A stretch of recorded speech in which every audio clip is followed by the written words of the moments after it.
किसी को इस्लामाबाद पर धावा बोलने की इजाजत नहीं दी जा सकती। जो भी हत्थे चढ़ेगा इससे कोई नरमी नहीं होगी। वफाकी वज़ीर दाखिला मोहसिन नकवी ने पीटीआई को वार्निंग दे दी। कहा, कोई एहतजाज के लिए इस्लामाबाद आएगा तो हमने तैयारी कर रखी है। पैरामिलिट्री फोर्सेज, रेंजर, आर्मी को तलब कर लिया। तहरीक इंसाफ की क़यादत को एहतजाज की कॉल पर नजरसानी करनी चाहिए। सियासी कारकुन निकलने से पहले 10 दफ़ा सोचें। हम खबरदार कर रहे हैं, फिर कोई शिकवा ना करे।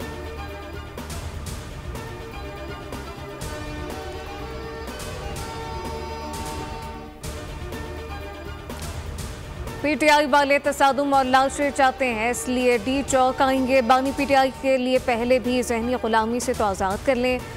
बुज़दिली ये है कि आप गरीबों को मरबानी के लिए एहतजाज कर रहे हैं। बानी पीटीआई अपनी सियासत के ताबूत में आखिरी कील ठोक रहे हैं। सेनेटर फैसल वागडा की न्यूज़ कॉन्फ्रेंस कहा कि अली अमीन कंडापुर अमन व अमान के लिए खतरा पैदा कर रहे हैं। मुल्क में आइन और कानून की धज्जियाँ उड़ाई गईं।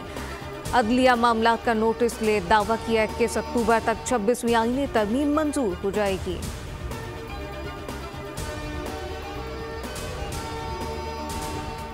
लबनान के दाल हुकूमत बैरूत में इसराइली फजाइया का बड़ा हमला। इसराइली फौज का दावा है कि बैरूत हमले का निशाना हिजबुल्लाह के सियासी विंग के सरबराह और शहीद हसन नसरुल्लाह के कज़न हाशिम सफ़ीउद्दीन थे। हिजबुल्लाह ने ताहल इसराइली दावों की तस्दीक या तरदीद नहीं की। हिजबुल्लाह रहनुमा हाशिम सफ़ीउद्दीन हिजबुल्लाह के मुतवक्किल सरबराह हैं। इसराइली हुकाम ने दावा किया है कि हिजबुल्लाह के लिए हथियार तैयार करने वाले रहनुमा मोहम्मद यूसुफ अनीसी को भी शहीद कर दिया।